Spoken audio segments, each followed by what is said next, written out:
You are watching and listening to Chris and Leicester Till I Die TV on YouTube and your favourite podcasts. Right, Chris. Alrighty. Good evening, good afternoon, good morning, good night, good day, goodbye. Hello, wherever you are in the world, one of those will apply to you. So welcome along. As I've just put up there, please do join in with the chat and as we go through the games this evening, because it is the weekend review. Although we are stretching the weekend to Monday morning, because you may have heard, first manager gone. And I'm gonna read this out to you because I did do this, and I gotta say, need to get a life. I know what you're all thinking, but do you remember what were you doing? And I can't find it. There we go. What were you doing on the 4th of July this year? Well, I'll see what Ten Hag was saying. He was being offered an extension to his contract. United triggered a 1-year extension, which kept him at the club until 2026. 28th of October, Man United have just sacked him. 117 days, or 31.97% of the year, or 16 weeks and 5 days, or 2,808 hours. You get where I'm going to, don't you? I could even, if you want to, take you down to 160. Do you know what? I need to get a woman. Or a blow-up doll, whichever I suppose is cheaper. It's a joke, is it not? It is what is supposed to be the biggest, well, one of the biggest football clubs in the world. They are just a joke now. I have to say, it never rains, it pours. Well, hopefully not if you're at Old Trafford, because you get pissing wet through when it rains there, don't you? But this is LTID TV1 from Leicester Till I Die. Thank you for joining us. You are most welcome. Please subscribe if you are new. Smash that like button, even if you're old. And why not become a member? $1.99 a month. Really good value, and it does help the channel along. We are going to be looking at 3 matches this week. We're going to be, well, you can guess which ones they are because they're highlighted there.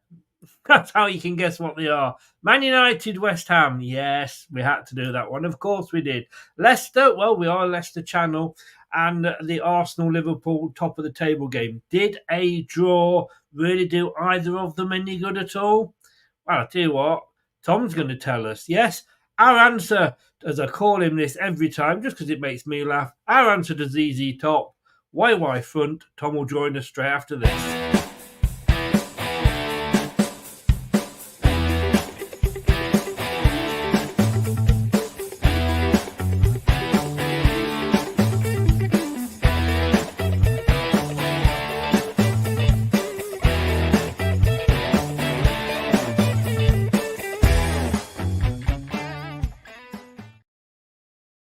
It's never boring, Tom. Good evening. How are you doing? I'm doing really well, mate. How are you doing? Yeah, what an interesting day, let alone weekend we've had the Premier League this one. Well, I can say never a boring day. More drama than Baywatch. Exactly, yes. And almost as many boobs.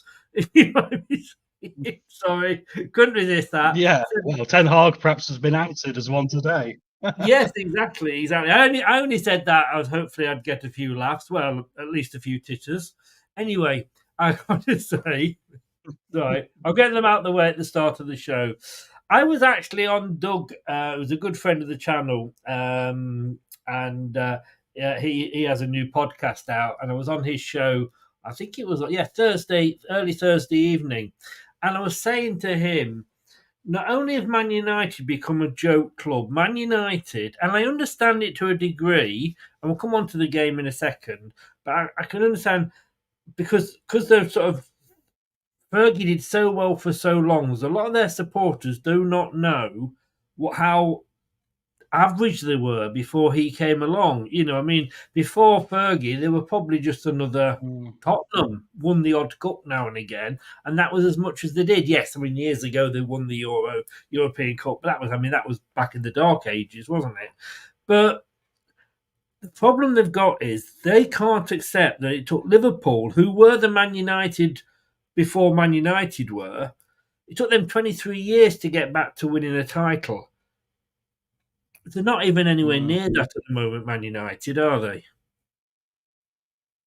No, they're not. No, they've really struggled forming a new identity post Ferguson. They really have.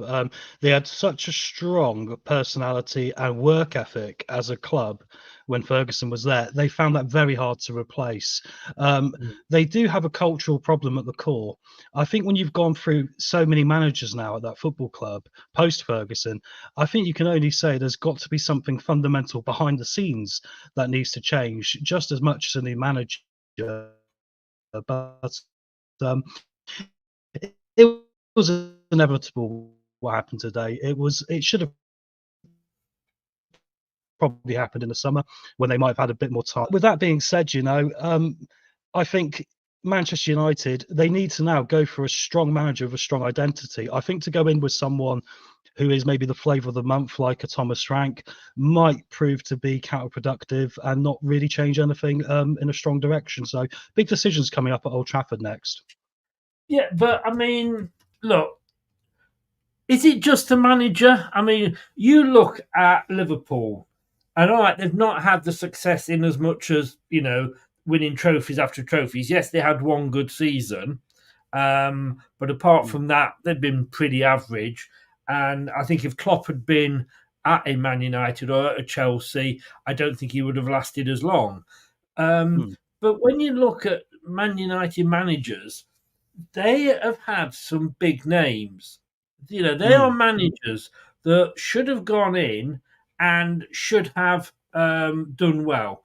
David Moyes wasn't really given a chance. He was there for 51 games, You then got Louis van Gaal, an international manager. Jose Mourinho, a serial winner. Ole Gunnar Solskjaer got them to second, and that wasn't good enough for them. Ralph Ragniak, who did very well with Austria, in was it the Euros? I think they were in. And then Eric Ten Hag, who himself was a winner, albeit in Holland, but come on, they got to play some nice football there. And I think the difference when I look at it is Slot going into Liverpool, he has gone into a building that has got firm foundation. Yeah, 100%. And Eric Ten Hag or whoever comes in afterwards, getting the manager is not the answer, because any one of those managers should have won something. Jose Mourinho's won something everywhere he's gone. All right, he actually did win something at Man United, but it's like, it's not good enough. You're not going to get back. It was Fergie, he's gone. But the whole infrastructure, as well as the stadium, is just crumbling at Manchester United. That's what they need to get right, surely, first of all.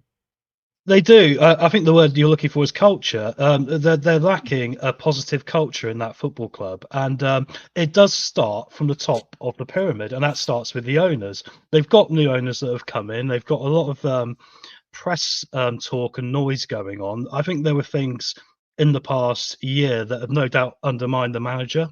No doubt made Ten Hag's life much more difficult. Votes of confidence in the press.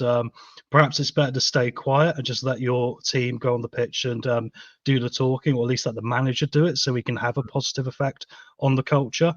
So I feel a bit for the manager on this one, and I agree with you. I think that needs to be the biggest thing they need to address. But with that being said, if it isn't going to come from the top, perhaps they need to make sure their next appointment is someone like a Jurgen Klopp, who comes in and brings an identity and brings a proper foundation, like you say. If we quickly go back to Leicester, the man that changed our fortunes and we got relegated to League One was Nigel Pearson and Craig Shakespeare.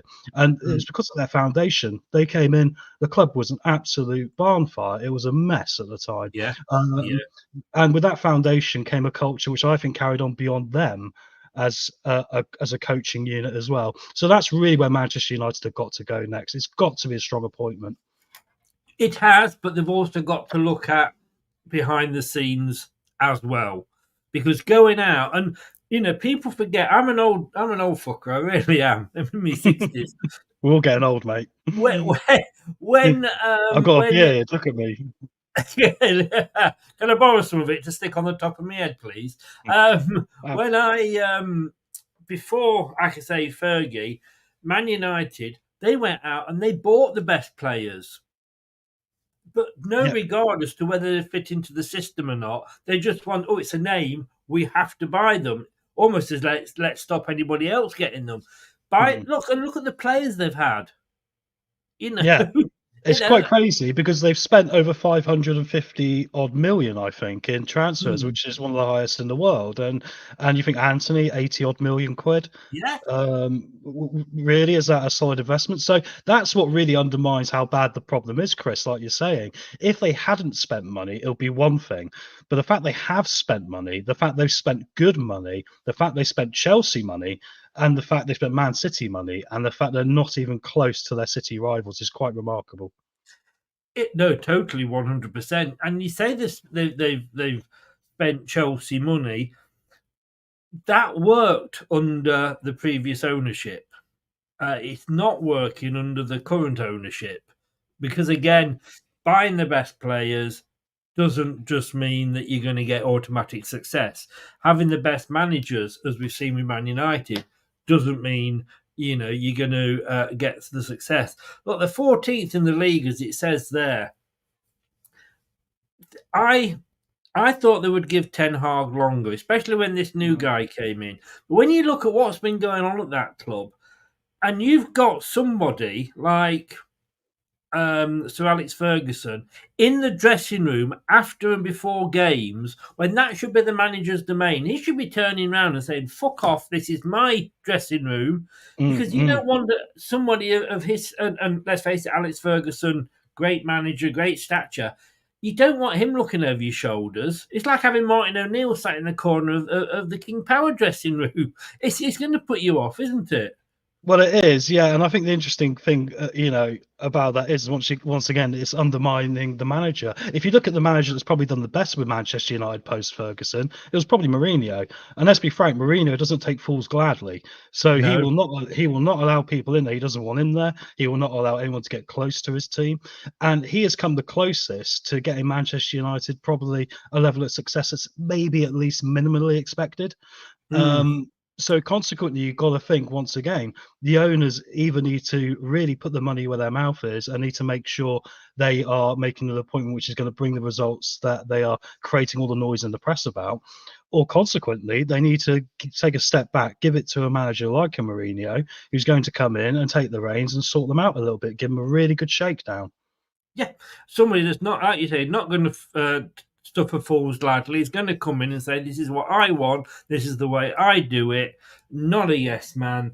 Yeah, But like I say, they've got to give that manager time. It took yeah. Liverpool 23 years, but Manchester United seem to have this attitude that, well, we're Man United, so we should be back at winning things. No, you fucking shouldn't. You're not. You're Man United, but you're shit at the moment. Just And you because you were throw shit. money at it doesn't Yeah, mean that you've got a divine right to it. Look at Leicester winning the Premier League. yeah, yeah. Well, look at anybody. Like you say, money doesn't necessarily buy you. See, it gets here, but it's got to be a combination of everything. And under Fergie, they had it right. Yeah. He knew when he was He knew when he was the right time for him to get out, though, didn't he? He got out, and he handed David Moyes a hot potato. Yeah, I think so. I think you're right. I think the time he came out, he was looking at the next team coming up, and for the first time, they didn't really have a good youth academy coming through. If I remember correctly, their best prospect was probably Adnan Hanazai, who I think has gone on to a pretty mediocre career in Europe. I think he got out at the right time, like you say. It's also a thing of age and. Where do they go from here? Really, is a big question. Once again, because the thing I'm thinking is, and my concern would be, I think what I can see the board doing now is appointing someone like a Thomas Frank or a Gareth Southgate, which I Mm. think is going to be counterproductive to what their intention is. I don't think it's a strong enough appointment. I think it's a flavour of the month appointment they might probably end up making, which I don't think is going to change anything. So, from my Mm. perspective, like you were saying before, Chris, I actually don't have any faith in Manchester United's ownership, let alone what manager they bring into the football club.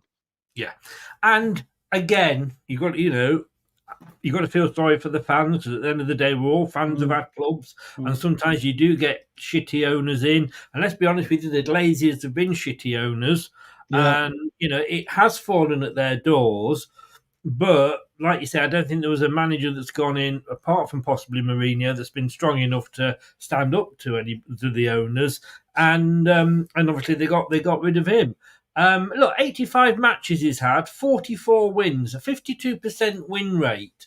I mean, if we go back, Alex Ferguson, his win rate was 59.5. Wow. Yeah. Not that much difference, was it? No, more spread out though. Sorry? No, a bit more spread out though. When it's spread out more, the percentage will shrink. It was, and obviously, the ones that he won were very big games. Yeah. David Moyes 52.9, Van Gaal 52.3, Ollie 54. Ralph, it was the worst 37. Again, he wasn't really a manager. I mean, Southgate, come on. I mean, as much as I supported him when he was England manager, he's not just done it at club level, has he? No, I mean, perhaps the logic is we'll get someone who might be able to get Maguire to defend half decently. I don't know, but the football itself, I don't think would inspire Manchester United fans either. And that was kind of his biggest criticism with the England job, right? Manchester United, there is a weight that comes with that badge. Like you say, they've not always been a totally successful football club, but realistically, they're one of the top 10 biggest sporting franchises in the world. And I think the weight that brings with it, you need to have a heavy approach to how you organise your football club. And that's more important. If that means this season, it's a consolidation time, ready for a big move in the summer, perhaps that's the path that needs to be taken. But this is now the time the ownership is really going to stand up and be counted or not. We've said that so many times as football fans, and I know none of us know the full United story because we're not United fans, but we've said, like, they do need that period of stability. Like I say, Klopp, how long did it take him until he had that amazing season? He would not have got that time at Man United, and it's just, I mean, for Chelsea it works, under Abramovich, they seen every time they changed a manager, they won something. But it's not. They chucked a lot of money at it as well at the same time. Yes, they chucked indeed, a lot of money at it. Which you could do when it was your own money, I guess. Yeah. But look, this is going to be our first game. 2-1. Obviously, like you, probably just seen the highlights. That first half, Man United should have been, should have had West Ham dead and buried, shouldn't they? Well, they should have, but they also, I don't think, put in much of a work rate into their performance. I mean, the pass through that we saw from Fernandes to give the early chance, I thought was quite lethargic. He sort of stood there, just went, I'll just ping it over the top. But that the one to Garnacho. Garnacho, where he smashed it off the bar, I believe, wasn't it? Yeah. And so it was interesting. While they were warming into it and while they probably should have been ahead, you've still got to actually grab the game by the horns. And this has kind of been Manchester United's problem. And if you don't do that, you allow West Ham to make halftime changes. And then the narrative and the story continues second half, right? Again, is it a little bit like, and we'll obviously come on to Leicester separately, but is it a little bit like Leicester? Is when we're on top, we're not making the most of it. And it was like that even under Rodgers. Yeah, I'd say so. And I think nowadays clubs have got to consider the impact of VAR on this as well. So if you can, when you're ahead of the game, get at least the goal, at least maybe 2 or 3, you're giving yourself a little bit of a buffer then to anything potentially bad happening to you that might be controversial as well. So I think there's a lot of clubs that could do with that, especially look at the results this weekend. There's examples of it in every game, but this one in particular, Man United were the better team in the first half, and they just didn't show conviction. They lacked conviction in what they were doing. They did indeed. Somerville scored for them. Casemiro equalised, and you thought, well, maybe that was going to end up. And I was hoping that was going to end up because I'd predicted a point in the in the draw in the prediction league. As John has just said, Dalot's miss was unbelievable. I mean, it was. Oh, it was awful. I mean, that's a sign of you. I'm sorry that he's not good enough to play for Manchester United. Not to be brutal, but that is an awful, awful miss. Yes, yeah. I mean, they had more shots than West Ham. They had more shots on target than West Ham. They had virtually the same number of shots, and they had slightly more possession. I feel a bit sorry because I want to come on to the.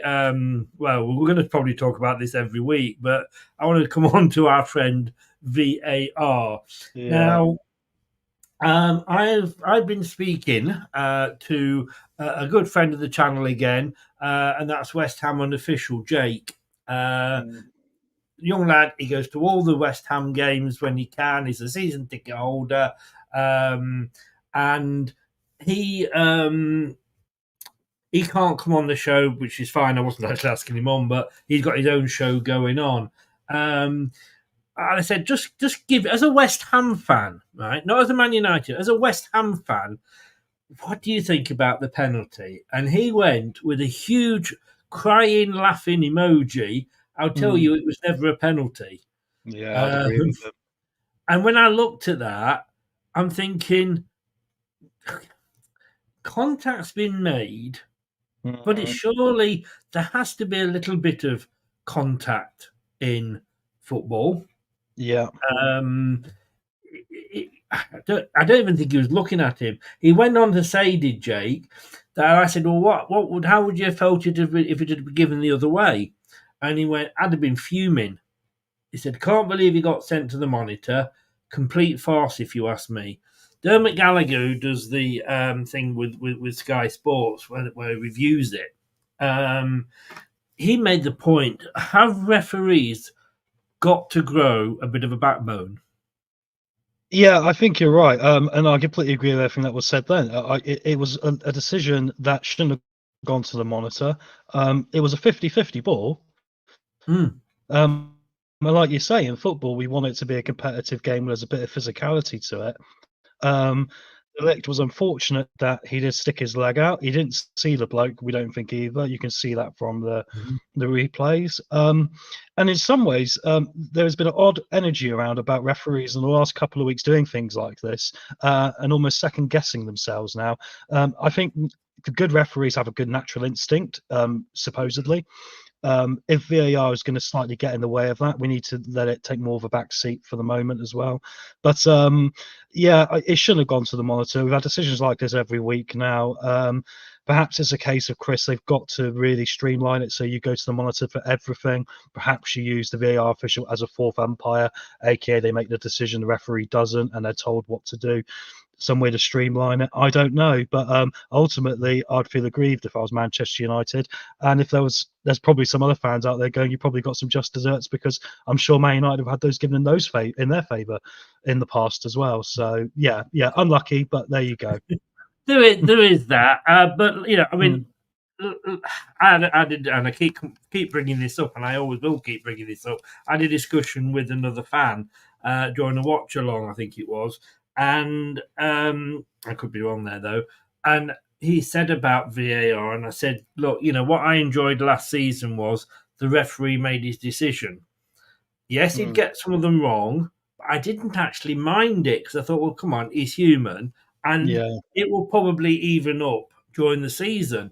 And he turned around and said, yeah, but VAR decisions should even up. And I went, no, they shouldn't, because they should be spot on every time. Yeah, they should be. You got a problem as well. Is where do you take as the point from? You can make a VAR decision from. Say, for example, there's a wrong throw-in given, and it leads to a 20-pass, exchange of play that results in a goal. If the throw-in was wrong, does that mean the whole play is dead? How far back do we go with this? There's still a bit of for something that's meant to bring exact 100% logical, at least 99%, there still seems to be some holes in how it's applied that they need to work on and get tighter, because that way it's going to stop it being so emotive as well, which emotion in football for bad decisions, like you say, the natural thing of it can be a good thing as well, because it's part of it. The problem is when you've got cameras and they're highlighting how this will fix things, and it's a multi-million-dollar league or pound league, you can't get these things wrong. You can't. They cost teams millions in European places. I mean, Ben says there. I mean, I think if we go back, Ben, the problem is that it won't be the same because we've still got all the cameras around the ground, which we never used to before. Not in this number. I mean, there was referee made a bad decision. There's maybe 2 camera angles. Now you've got about 50 camera angles. The interesting thing that was said though was that Michael Oliver was on VAR. Yeah. Michael Oliver is our best, allegedly. These aren't my words, but our most senior referee. Was probably the better way of putting it. Yeah.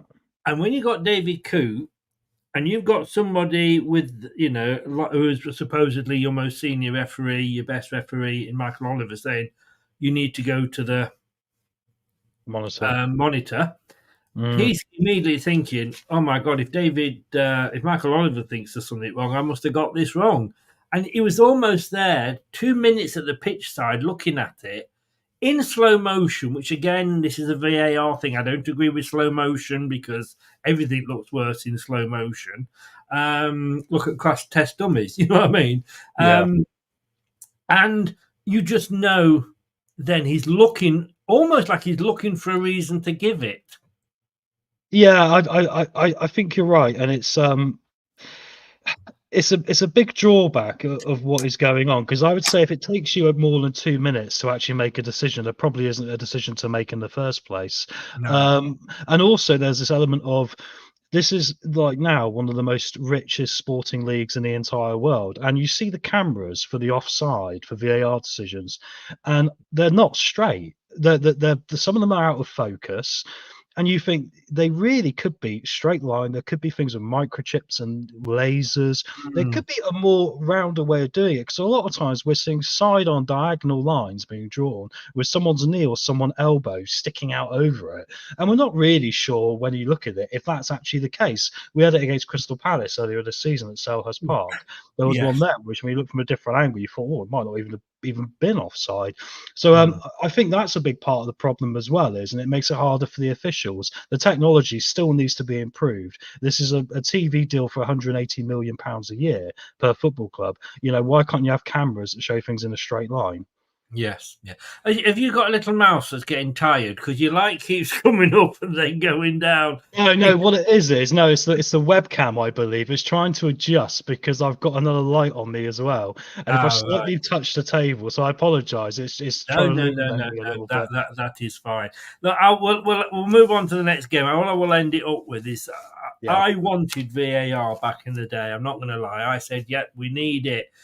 How many years have we had it now and we've still not got it right? That should say something. It needs to be dumped now, and we need to go back to using common sense. We saw there the referee actually got it right. VAR got it wrong. That's what we need to go back to. Whatever decision they make, they've got to make it so the supporters believe in it as well, because the supporters don't believe in it, which means then you're technically going to cost yourself money in the long run. Exactly. Right. We'll take a break, and after this, we'll do Leicester versus Nottingham Forest. Yeah, we've got to. Sorry. Hello, Matt Elliott here. Hi, Alan Smith here. Hey guys, Ian Hume here. Hi everybody, Jerry Taggart here.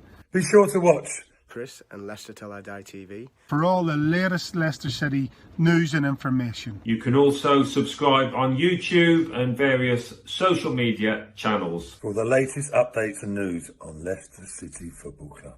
Come on, you foxes! Well, here we go. Friday night, under the night, local derby, East Midlands derby, or Cooper derby, whatever you want to call it. I didn't think it was as bad. I mean, I seem to be the only one that's saying that.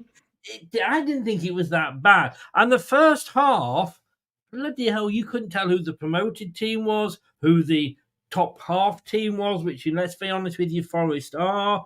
I thought that first half was a really excellent advert for Premier League football. Yeah, I'd agree with that. Yeah, it was an exciting game, wasn't it? I was getting flashbacks to Southampton the week before, the way we played first half. We were trying a lot. Buonanotte was trying a lot as well, but we weren't really succeeding in actually achieving anything. I know we were sort of running into trouble, far too disconnected still. I mean, it was remarkable 45 minutes, the week before. how much better it was and how much we went backwards immediately. I was so I was disappointed with that, and Forest really could have scored a lot more than what they did. So I'm on the side of it was a real disappointing performance. I think it kind of wiped out all of the good of the week before, and we're kind of back to where we were before then, Chris, honestly. But look, I think we should, and it does hurt, but we should give Nottingham Forest some credit here. Yeah. Over the 90 minutes, they deserved to win. There's no doubt about that. Yeah, comfortably.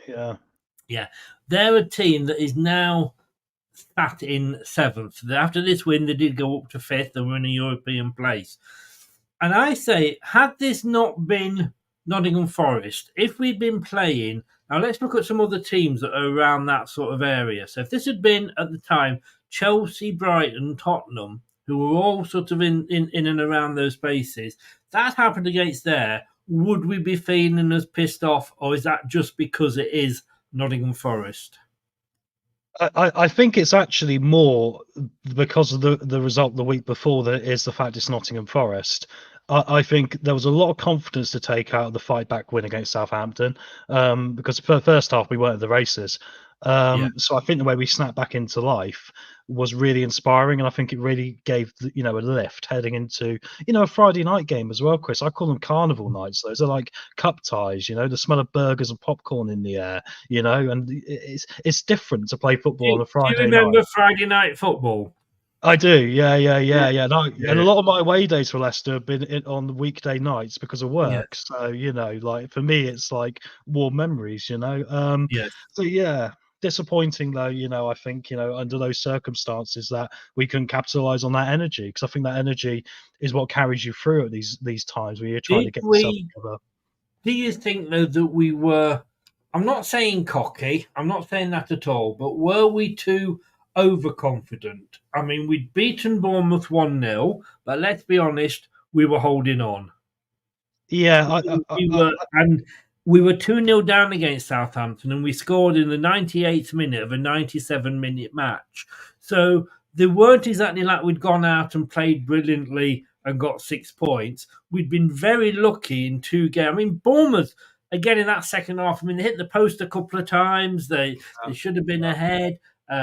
Southampton, all right, we could have had a couple of different goals, but Southampton could have had more. We didn't go into that like having played well and got 6 points. Yeah, you do still get the confidence, but do you think that sort of we were overly confident because of that?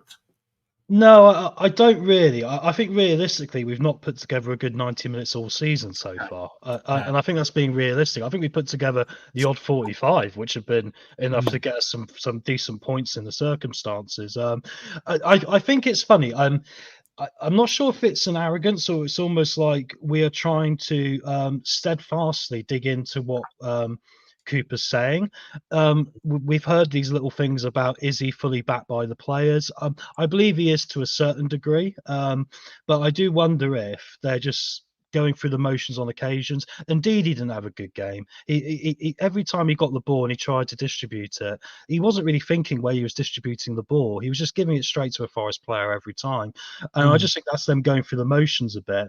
And if we cut out some of that and just retain the ball better and just got it to the more, explosive players and utilise them better, it would have been better. But I think it was just a bit bitty. I think some players stepped up and played well. Others were trying too hard. Others weren't trying enough.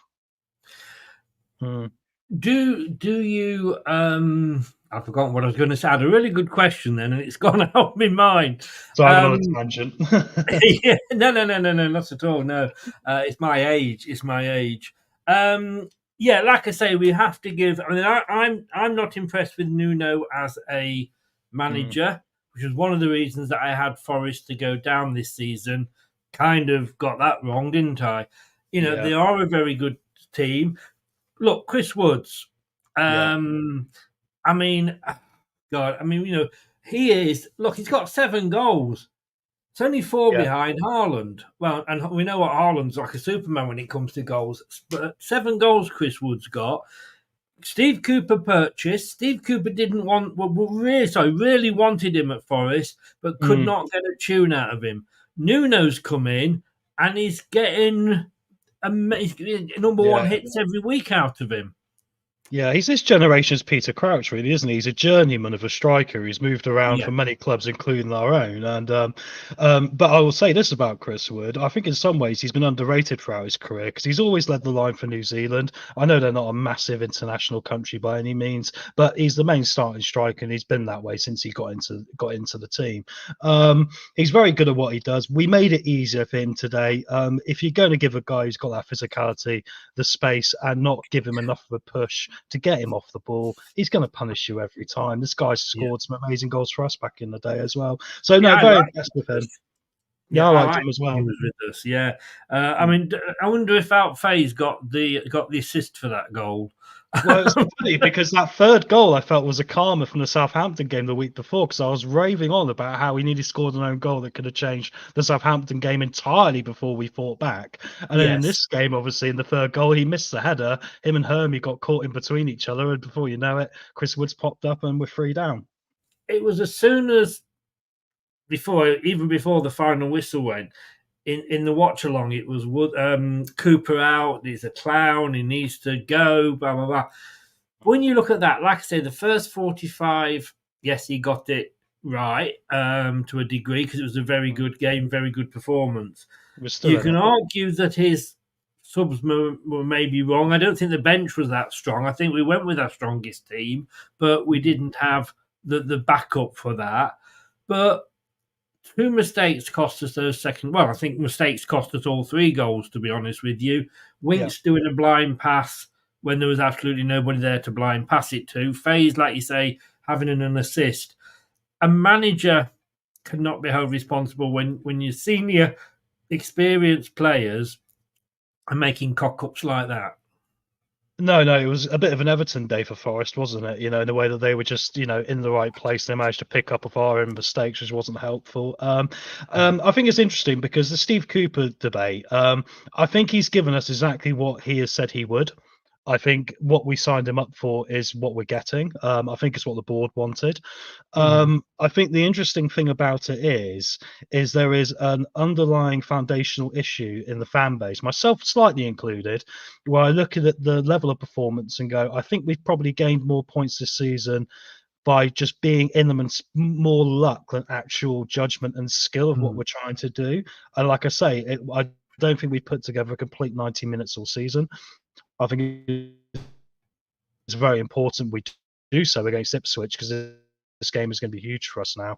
So there is still question marks, and hopefully that can be sorted out by the team finding out 45 minutes against Southampton and extending it for the rest of the season. 1 shot on target all game. And this is my bugbear. You are never going to win games unless you have shots on target. All right, we're up against the Forest side who had 20 shots and only 5 of those were on target, in fairness. But we had 11 shots, 1 on target. And then he brings Samari on. I mean, why? You brought AU on, and we know what AU can do off the bench. He did it against Southampton, so I'm not criticising that. Edouard, whether you love him or hate him or think he's rubbish or whatever, he's a striker. He knows where the net is. He's more likely to get you something than Samari is. Yeah, this is very true. It was a surprising one. I don't think he played badly, Sumare. In fact, there was one moment he came bursting through the middle with the ball and completely steamrolled through their players. And I thought, hello, where's this guy been hiding for the last 2 or 3 years, Because that really impressed me. I thought if you could bring that to the table more often, there wouldn't be so many questions. The scary thing about it, Chris, was that Hermansen made a great save in the first half to really keep us in the game. And we get to half time, like you say, we're in it. It's only 1-1. We've not been brilliant, but we've hung in there.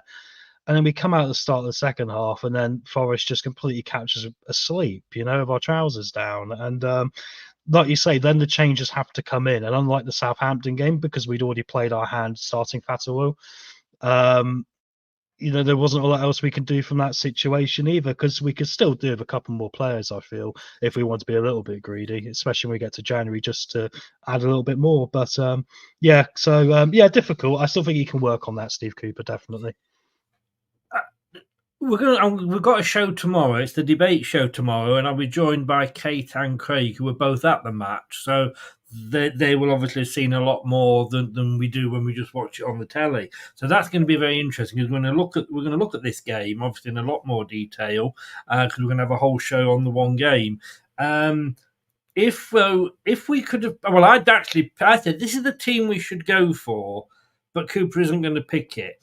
Apart from the fact that I want to put Ndidi in there, it was the team that I picked, and I think it's the team, even with Ndidi in there, that probably 95% of the fans would have picked, and yet it didn't work out.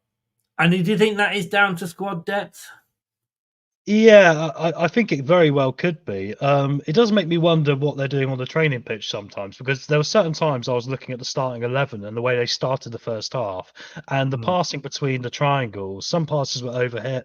Okay, the pitch gets wet before a match, we know this, but surely your training pitches are wet to prepare yourself for what the ball was going to move like. So that surprised me a little bit. And that's not to call out Steve Cooper's training. I mean, they seem very drilled and understanding of how to do the basics, but it just seems they don't seem to have the experience of playing it together, like you say. And the majority of fans would look on paper and go, that should be our strongest team. So there must be something we're not seeing in regard to that. But I definitely agree with you. I think our biggest challenge is this can only get us so far, this squad. It might be enough to keep us up. I think it probably should be, unless something disastrous happens beginning next week. But we could definitely still do with a bit more reinvestment come January to be safe. 9 games, 9 points. That means that we would end the season on 38 points. And if you're watching, Brad, I didn't need a calculator this time. And that 38, I think, would be enough to stay up. It'll be very close. I'd like it to be a little bit, bit larger than that. The gap, really. You know, I don't think we want to be in a position where we might want to go down on the last day with a bad result. But really, the next few weeks, Chris, are going to be huge because we got some big games coming up now. We really can't afford to drop any more. I mean, I said Southampton was a 6-pointer. Ipswich is, isn't it? Oh, it's huge. It's huge at both clubs, including Ipswich, you know. For them, it's a huge game as well. And like the Southampton game, we were heading into that one, I'm still thinking this opponent's going to be looking at us going, I fancy us to score against these boys. I think Ipswich can score against any boys, but the problem is they can concede, but we will come on to their game in a second. Yeah. Now, your game that I know you watched, and I haven't really seen the highlights. Arsenal 2, Liverpool 2, which was the last game of the weekend. Interesting, but probably did neither of them a lot of good, really. No, I think it was what was expected. I think it was very similar to the Liverpool-Chelsea game the week previous. I think both teams went out there and showed they got some quality about them. Both teams played a good game of football. I think Liverpool were remarkable again in that whenever they seem to go behind, they're very good at showing resilience immediately. As soon as they're 1-0 down, you know Liverpool are going to be coming for you. And so they did that incredibly well. Arsenal, I thought, had a good game as well. I think they were very competitive. In the balance of chances, both teams had chances to really put their foot into the game. Arsenal probably could have taken a bigger lead at a couple of points, but Liverpool's resilience and quality, once again, you know, I mean, the equaliser from Salah came from an Arsenal attack, and 3 passes later, they'd equalled the game. So I think that's to be applauded by them, and, you know, what a good job they're doing at Liverpool. Better point for them probably than for Arsenal. This isn't obviously going to sort of decide the title. Arsenal, a lot of people are writing them off, quite, you know, already because they've lost. Liverpool lost to Forest, but Man City are like that juggernaut. You know, it's like the Black Knight and the Monty Python and the Holy Grail. Manchester City, they just keep going at you. I mean, 2-1 up at half time. Should Arsenal have held on? Well, I don't think it's a case they should have held on. I think it's a case of this was a good example of them needing to go forward and make sure they win the match. Because if there's something they're very fallible at, it's that they don't, when they're ahead in games, I mean, the classic thing is 1-0 to the Arsenal, right? But they need to really find a way to get 3 or 4 up in some of these games. And even against Liverpool, they could have done that. I think as soon as you don't take advantage of it, you set yourself up for a VAR decision or for, you know, a team to come back at you.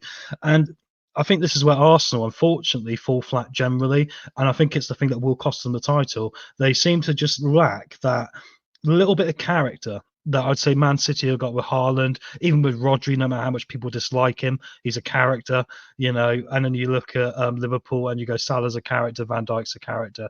I look at Arsenal, and go Saka's a very talented player, but I don't really see where that player is coming from for Arsenal right now. Can either of these two teams seriously challenge Man City? I mean, look, let's talk. Let's talk Arsenal first of all. I mean, I had them down this season to win it. I thought this was going to be the season they might just do it. 3 red cards they've had though. That's not going to help them. Although they should really have a big enough squad to cope with that, because red cards, you're going to get people that accumulate the yellow card. So I don't necessarily think they've got a bad, certainly these days, a bad disciplinary record, because you can get a red for farting as you go past the referee these days. But watching Arsenal, do you think this is an Arsenal side that, like you say, are they lacking that killer instinct, that going for the jugular? Yeah, I think they do. Yeah, I think that's exactly it. And I think one side note of what hasn't helped them is the injury to Odegaard that has really held them up. I think if they knew, devil's advocate, what was coming with that, I don't think they ever would have sold Smith Rowe to Fulham. And he's having a very good season with Fulham, and I think he would have stepped up and probably made a stronger difference for Arsenal now. And ironically, could have been the sort of character they needed. So yeah, no, I'd agree. They lack that killer cutting edge. Where they find that from, I don't really know. It's a character trait. It's not something every player is going to have.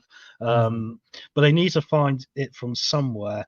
And if they can do that, then I think they're all but there. But like you say, right now, that creates a chasm between being competitive and being in the top 4 and actually lifting the Premier League trophy come May. Nottingham Forest had 20 shots in our game. Arsenal had 9. Liverpool had 9. Again, does that sum the game up, do you think?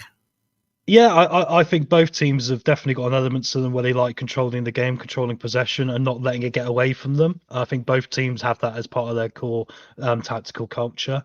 But like I say, when you're 2-1 up or when you go 1-0 up, surely that's a chance to put your foot down for a little bit longer and maybe try and get 2 or 3 up, because then the game can open up. If Liverpool have to push onto you, you've then got pacing wingers you could ping the ball over the top to and you're in. So that's what I find interesting about it. There's almost like a quite voluntary element to Arsenal's game where they're more eager to do that.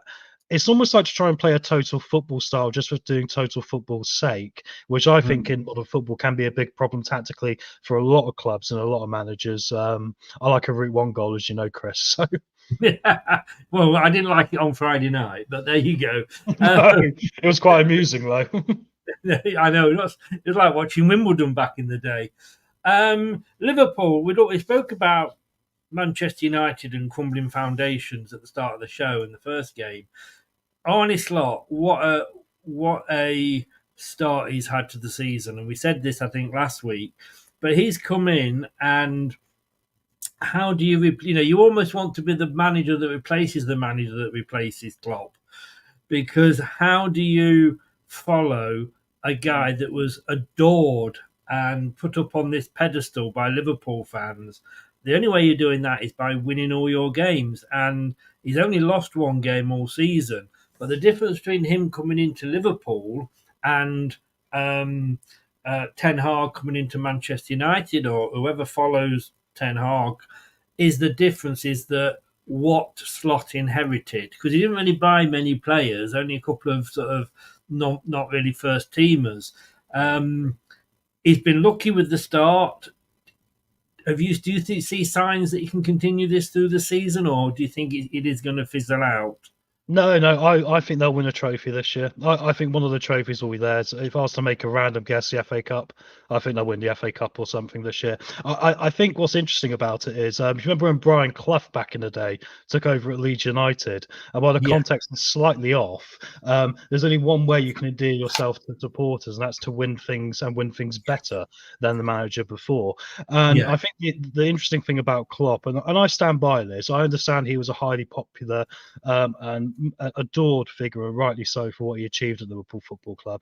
I do wonder towards the end if the relationship between the players and him and his style of football had started to wear slightly thin.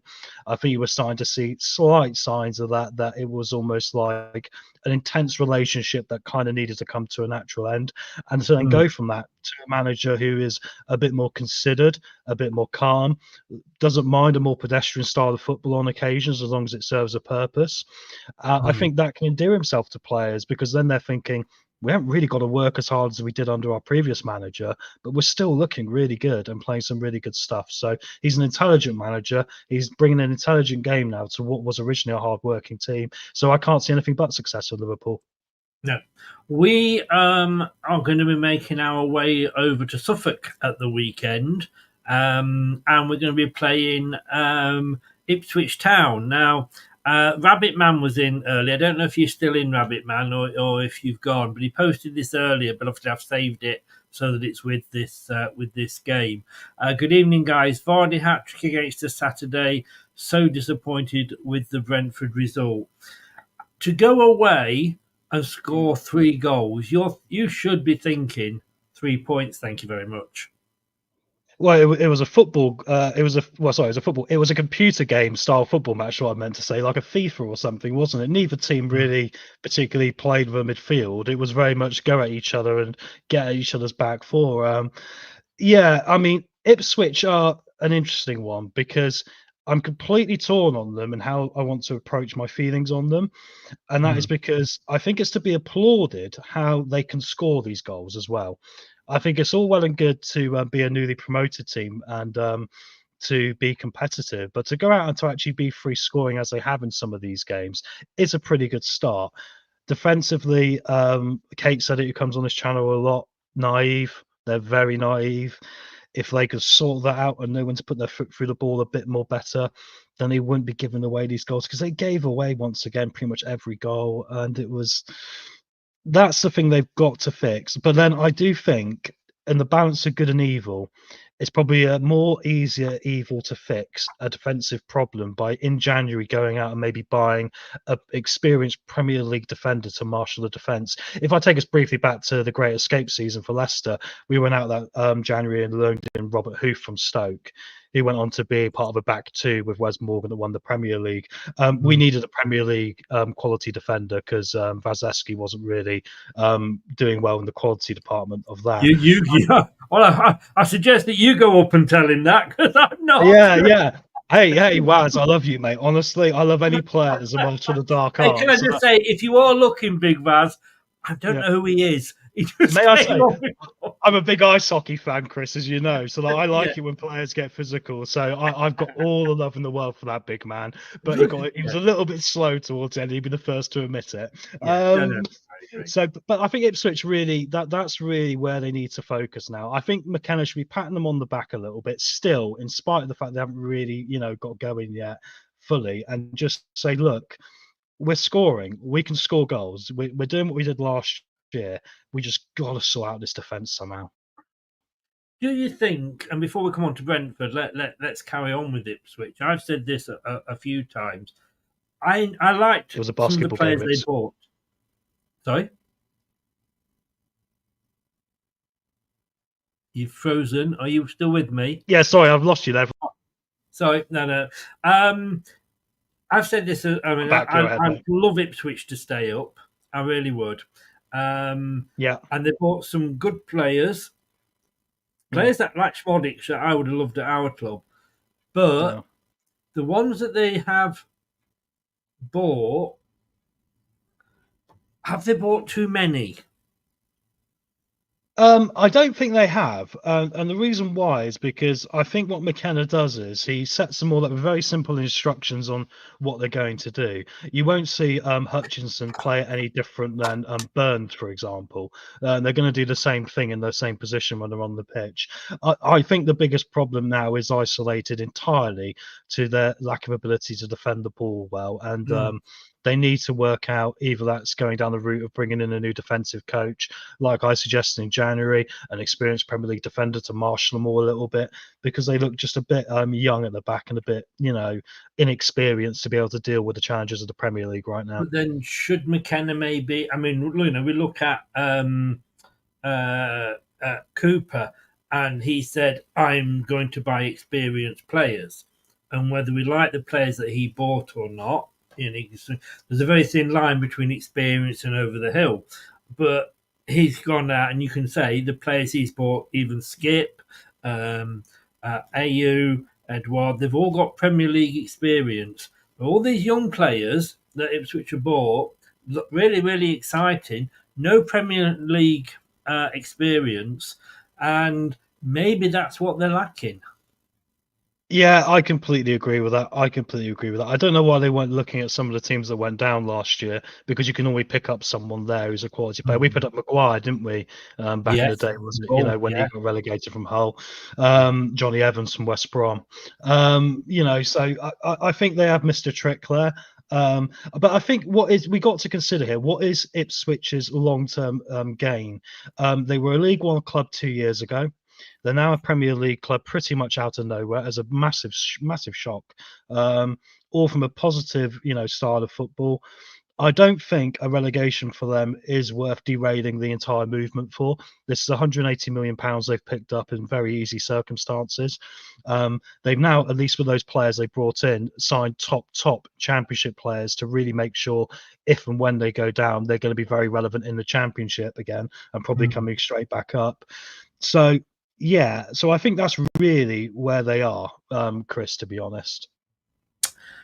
Like you say, you score, or like I said, score 3 goals away from home. You think, hey, we've got 3 points here. Getting a player sent off, that doesn't help, obviously. That's always a spanner in the spokes. But 20 goals, 9 goals scored, 20 goals conceded. Only Wolves have conceded more goals. Ipswich last year, it seems to be that, and it's the same a little bit with Southampton. Obviously, we'll come on to Southampton later. I don't think we would, and I've said this to you, we would have survived with Enzo Ball. You have to come into the Premier League, and it has to be a different style. Yes, I know he's playing that at Chelsea, but he's got a better standard of players at Chelsea, no disrespect, than we have at Leicester or Ipswich or Southampton. And look at where Southampton are. How many times last season did Ipswich... I can remember looking, and Ipswich were the team that were always sort of there. We couldn't get rid of them. They were like the puppy that shags your leg. You know what I mean? As much as you tried to shake it off, it was still always there, shagging away. And you look at the game, think, Ipswich, they're finally losing 2-1. Where we can win this? Then when you go back at the end, and they've got a 97th minute equaliser, or it's been 1-1 and they got the 95th minute winner. They need it in this game. They need to equalise 4-4 in this one as well. With 10 men, they need equalised in the last minute. Yes. But obviously, in this one, Brentford did it to them with the penalty, but you can't rely on that, can you? You have to have that different game plan. Now you're in the top half. Yeah, I think there could be an argument. Yeah, I think you're right, Chris. I think there could be an argument that for McKenna to definitely consider adding to the team in a tactical dimension, because they were 2-0 up in this one as well. 2-0 up after half an hour, and you think at that point, if you can take the pressure off yourself a bit by retaining possession, maybe changing your system then, just to really make it difficult for Brentford to find a foothold back into it and set up more directly to counter. Because if you get yourself into these positions, it's more of a shame and an embarrassment, the fact you'll end up losing them, so I agree with that. I think there tactically needs to be something that needs to be looked at. I don't disagree with how they line up. I think if you're going to go out there and score 2 goals away from home against the Brentford, who are a decent enough team nowadays, I think you're obviously doing something right. But there's obviously a big gaping something wrong going on as well, which, like I say, tactically probably needs to be addressed. Yeah, I mean, it does make you wonder what they've got to do to win a game this season. One of only three Probably teams play now. Leicester. Well, yes, I am. I'm a bit worried because he did say earlier about a Vardy hat trick. I'm not so sure about that, but they are scoring Well, quite nice. I don't think we've got the Brentford ability to come back if it does happen to us, and they've shown they can do it. That's a concern. They've shown they can. Let's talk about Brentford. Yeah. Look, they're not the team that they maybe were a few seasons ago. But that said, they're sat up there in ninth. They've won as many as they've lost. They've scored more than they've scored exactly the same as they've conceded, 18. 13 points from 9 games. You've got to say, Thomas Franks, he's been linked with Man United. He'd be daft to go there, wouldn't he? Yeah, I think he would. I think it's a very nice thing we're seeing with Brentford, because what we've seen is a continual conveyor belt of them improving players, and they've lifted their entire ship as a consequence of their work they've done on the training ground. I think Bremo is probably one of the most underrated inside forwards in Europe right now. I think he could probably walk into a very, very competitive European side and really make a difference. And then there's Wisa as well, who played incredibly well as well. Yeah, I think it's impressive because they've also lost players as well, obviously like Watkins and to be able to. Watkins obviously went to Villa, didn't he? Yeah. And they lost Tony as well. Oh yes, of course, Tony as well. Yes, which in hindsight, I think is worked out quite smart because they got so much money from it. I don't think they've really invested it. So it gives them another option somewhere down the line as well. And if you think for the size club they are, the stadium capacity they got, they're never going to be a team that realistically should be pushing for Europe. But down to their systems and down to their management, they're doing a blooming good job of doing it. They so are. Again, another team that I wouldn't mind seeing in Europe. Rabbit Man, I've just sent you a message. If you're on X, oh no, you're not on X. I was trying to see whether you could possibly maybe wanted to do the preview with me on Thursday night, but I would need to talk to you about it. Look, that was Brentford against Ipswich there. So Ipswich, who we've got, and I don't feel overly confident about. But next up, it is Brighton and Hove Albion 2, Wolverhampton Wanderers 2.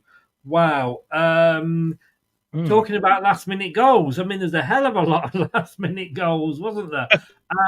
I know up until the 85th minute, it looked like Brighton were just going to go with a 1-0 win, and then it all changed, didn't it?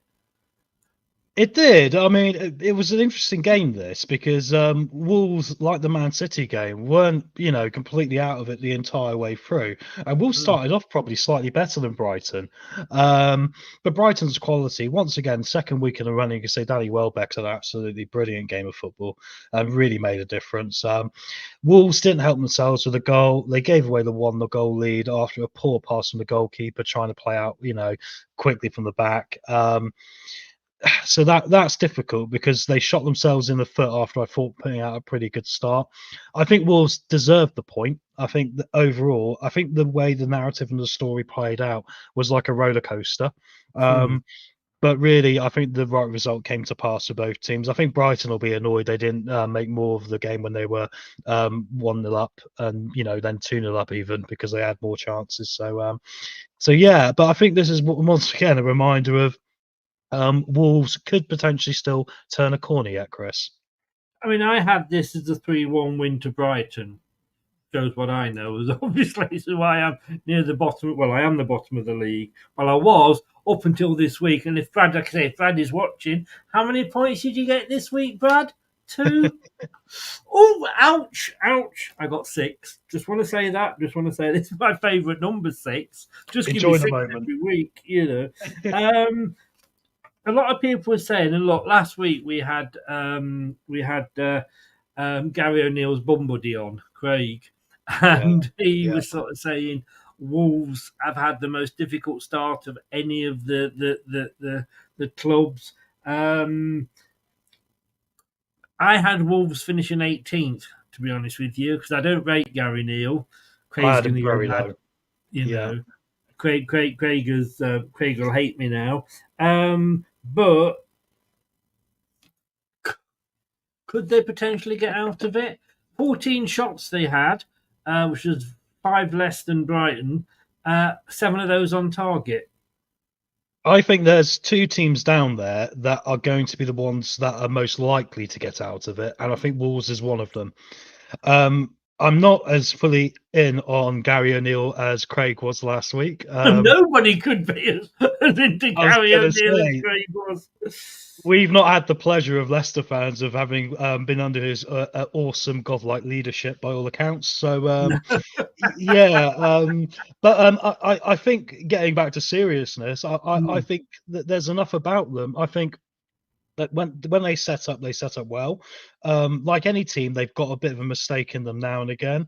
The thing that they struggle at, Wolves, interestingly enough, it isn't when they're on the attack and it isn't when they're fully deep defensive. It's the in-between part. When they're transitioning from one to the other, they seem to get caught, and that's where they got done by Brighton, who obviously are very good, especially during transitions when they score their goals. So I think they need to tighten up a bit. I think they should really give themselves a bit of a pat on the back, because I do agree with Craig to a degree that they've not had the easiest run of fixtures. And I think if you can maintain the positivity and the level of performance, and like Ipswich, even though Ipswich are a lot worse off than Wolves are, in my opinion, I think they've got an ability to score a goal, and I think they'll turn up some games and they will be a problem side for any team, really, Wolves.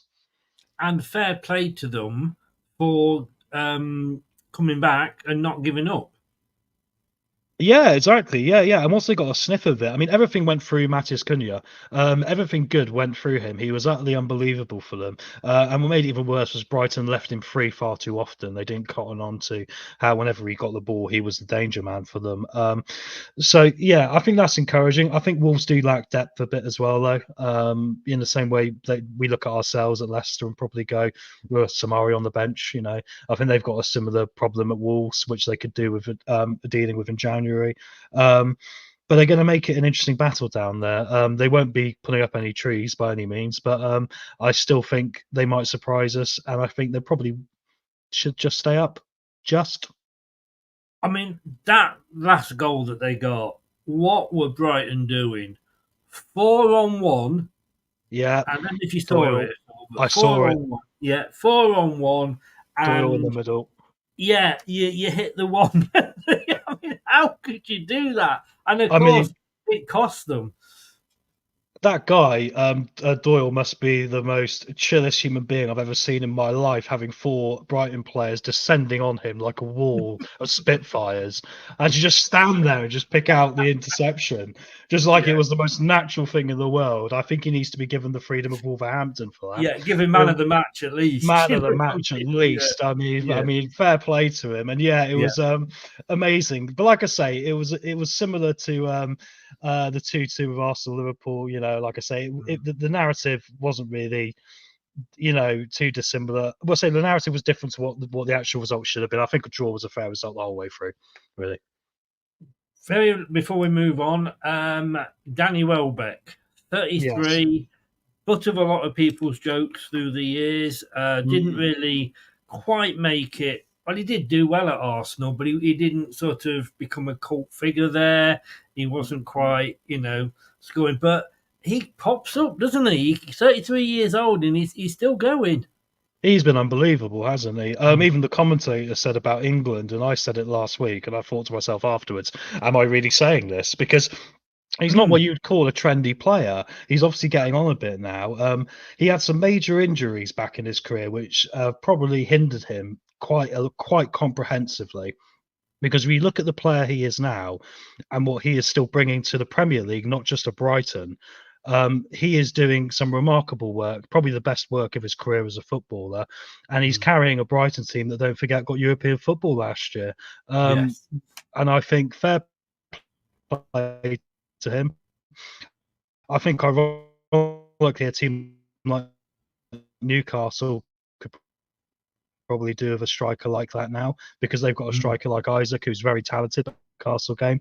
But so well done to Danny Welbeck. A superb player, superb performance, and he can definitely help the young Brighton strikers like Ferguson who are coming through. Running through just now the rest of the games reasonably quickly. Manchester City 1, Southampton 0. My 5-0 wasn't even close. What the hell Southampton, they concede 3 against us, and yet they hold, Man City to 1. Yeah, I've my other team I was going to mention when I was mentioning Wolves before are the ones we got to watch out for. I'm giving it to Southampton. I was thoroughly impressed with them against Man City. Yeah, I was. Yeah, I think after the way they played in the first 45 against Leicester and this game, I think if they can combine the two performances, I think they've actually got a lot more to be excited about than they have to be worried about. Because if we compare it once again, going back to Ipswich, who are newly promoted like Southampton, Ipswich seem to be conceding goals like it's nobody's business. Southampton against Man City, barring Haaland having a couple of chances he probably should have put away on top of the one he did, I think they defended incredibly well against supposedly the best team in the league. And I think it's funny because Southampton fans could be down on themselves after that Leicester game. I think they've got every reason actually to, looking at the fixtures they got coming up, because they've got some winnable games coming up now. I think they should look at it as a positive step, even a 1-0 defeat, because I think they did better than what a lot of people would have thought they would have.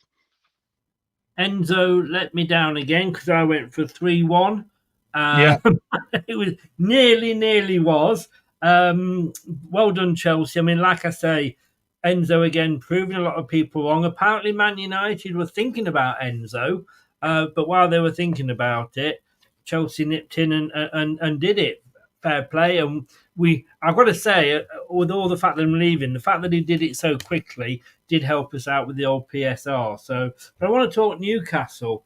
What is going wrong at Newcastle, and how long has Eddie Howe got before the fans? I know they love him, but the owners, they're going to expect more than this because they are Newcastle now. And it's funny because I think that Chelsea will probably destroy a lot of other teams by a lot more of a convincing margin. I think Newcastle played well in this game. I think they were really in it. I think that the problem Eddie Howe's got, and I can see why he's likeable at Newcastle, because I look at that team on paper against Chelsea, and I don't really think they match up particularly well now. I think for whatever reason, a year selling Anderson to Nottingham Forest, these things really haven't helped their depth. And I still think they put in a very good performance on another day. They could have got something from this game.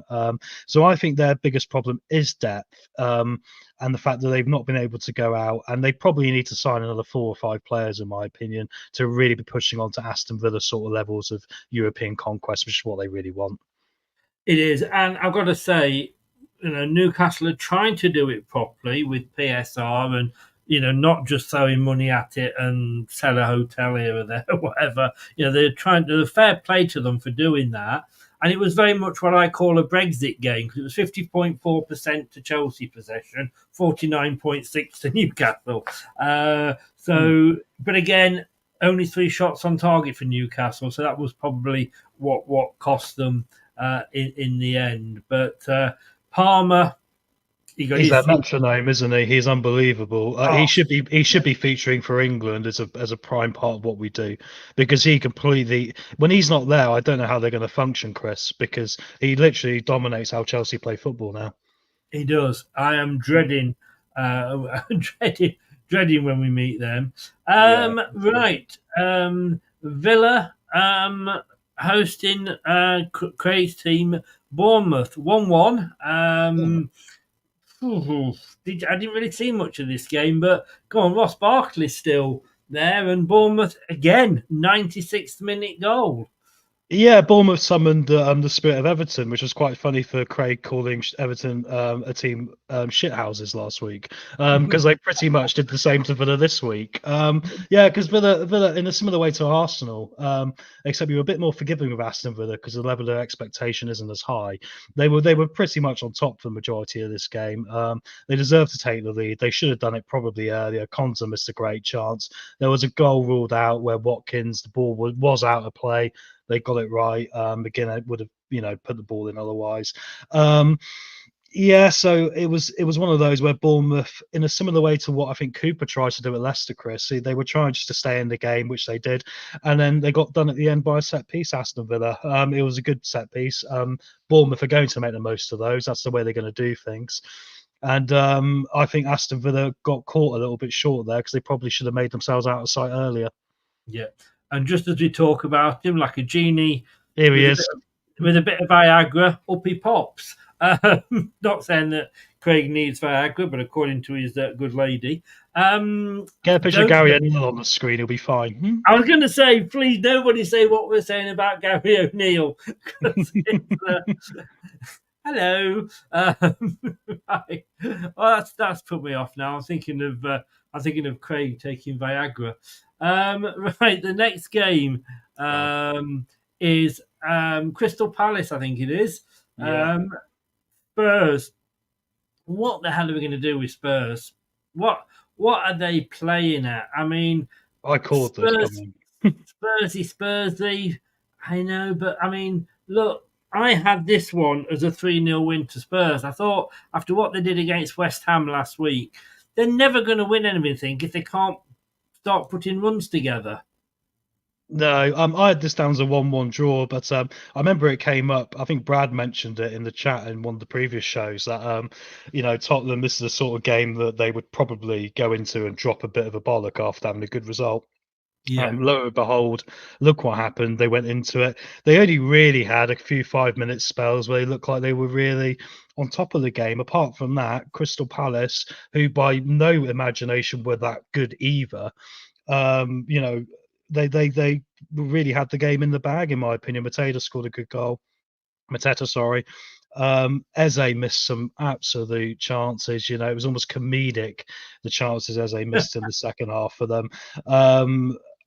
I just look at Spurs and if I was to make a bold prediction now, I think Ange is the next one to get sacked in the Premier League. Wow. And my reason being... Not Gary O'Neill. No, I don't. I think Gary O'Neill will be okay. I think they'll get a result actually next week probably. But I think Tottenham's biggest problem is Ange wants them to play in a certain way, and I've gone on about this before when I've been on the channel about this whole playing out from the back. And they gave Palace every goal playing out from the back and giving the ball away. Van der Ven was giving it away too much. So they were getting themselves into trouble. And the problem is, you could tell Ange obviously had a go at them at half time, and they came out and tried to have a go. And then Palace just threw them under the bus after that. And you think, if he's now at the point where he's kicking off as a manager and he's not getting the effect on the pitch, then there's no hope. No. And look, Tottenham Hotspur in this game, 3 shots on target. Yeah. For a team that wants to be challenging for Europe again, because obviously they're there, that's just not good enough, is it? Against a team, in fairness, that going into this game hadn't won a game.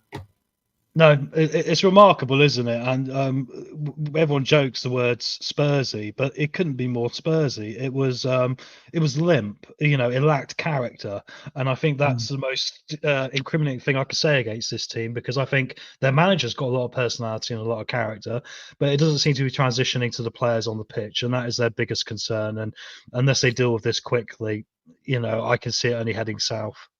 Yeah. Last game then, for the last one that's on Match of the Day here. Everton 1, Fulham 1. Look, we both waxed lyrical about Fulham this season. I liked the way they played. They're doing well. I mean, in fairness, they're in 10th place. But again, this last-minute goal, this 90 plus 4 minutes goal. Now, a lot of people have said it's ridiculous because they're stopping it now when the ball goes out and all things like this. Brilliant. I'm all for this 94, 97, 99 minutes, because if you pay to go to a football game, you pay to see 90 minutes of football. You do not pay to see 60 minutes, 58 minutes. Yeah, and a lot of clubs have got quite good at doing that. Yeah. They have. But it's almost like that. I feel, I mean, now I don't go now, but when I did, I felt a little bit conned, to be honest with you.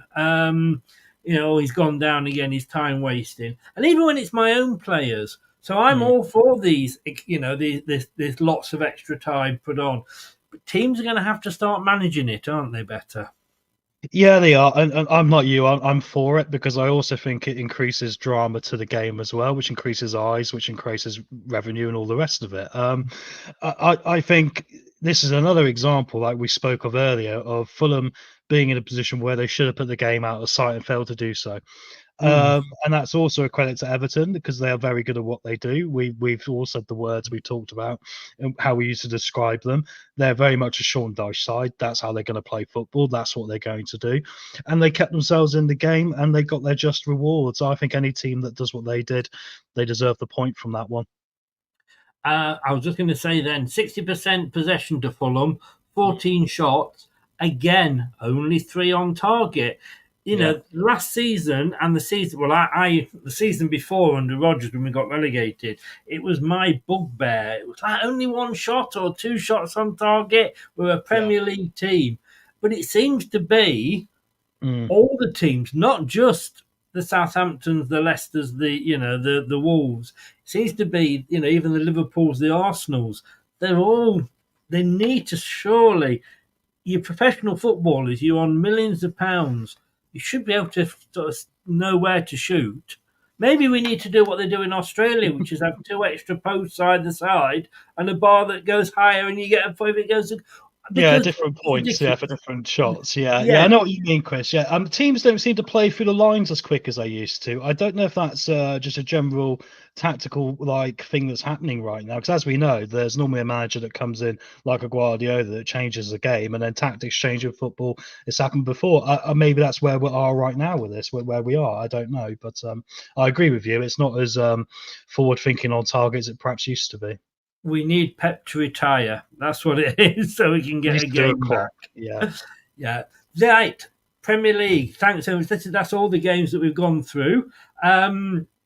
It's looking pretty much as always at the top, isn't it? Yeah, I think so. I think it's what we expected. I mean, Aston Villa were going to be a question at the start of the season because obviously the addition of Champions League football, but they've navigated it very well. I think the younger players have really stood up and been accounted.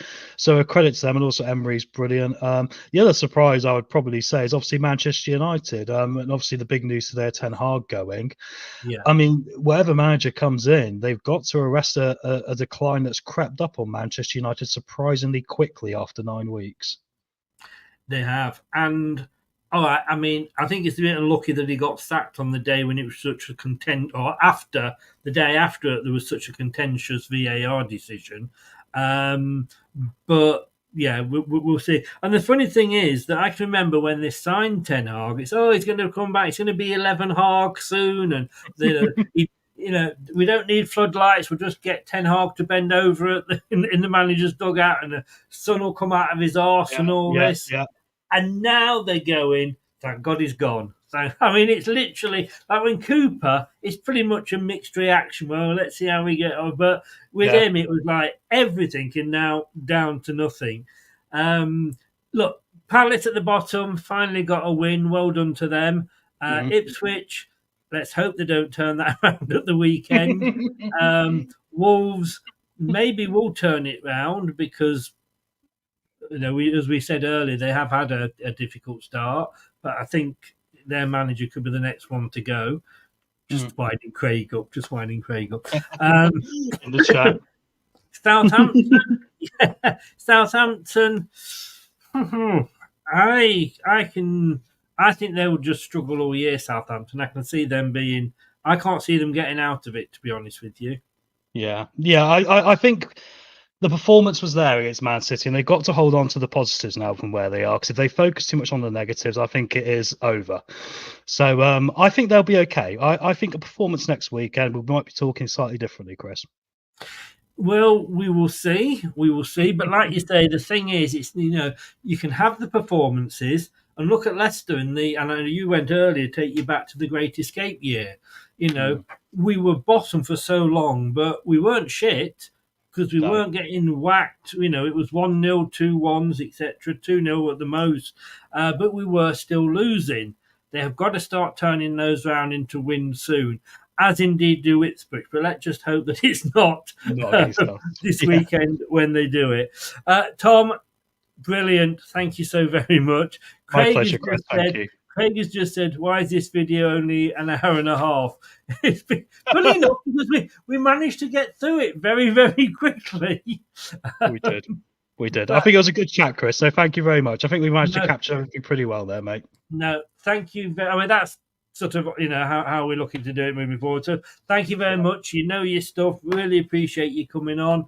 And we'll do it all again next Monday. I'll see you then, guys. Thank you very much. Take care, buddy. Cheers. All the best. Cheers, Chris. Bye. Thanks. Bye-bye. Thanks to Tom and his new microphone. He's got a new microphone. So well done to him. But no, thank you so very much. Thank you to everybody that has been watching as well and joining in. Thank you to the mods that were in as well. I'm not sure if we had a mod in. Did we have a... Oh, yes, we did, right at the end. Thank you to everybody that's watched and those that have listened via your favourite podcast platform. If you remember, thank you for your continued support. And if you want to join, it's only $1.99 a month at £500 a year for... everything you have to do to keep the channel going. It is very much appreciated. Not even the cost of half a pint. And don't forget to subscribe if you're new, like the video if you're old, and tick that notification bell. You'll never miss another show. Talking of which, our next show is tomorrow night. We'll be looking back. It's the debate show. We'll be talking Leicester Forest. Yes, we have to. There's a lot to talk about. But thank you all very much, and I will see you tomorrow night at 7. Take care now. Goodbye.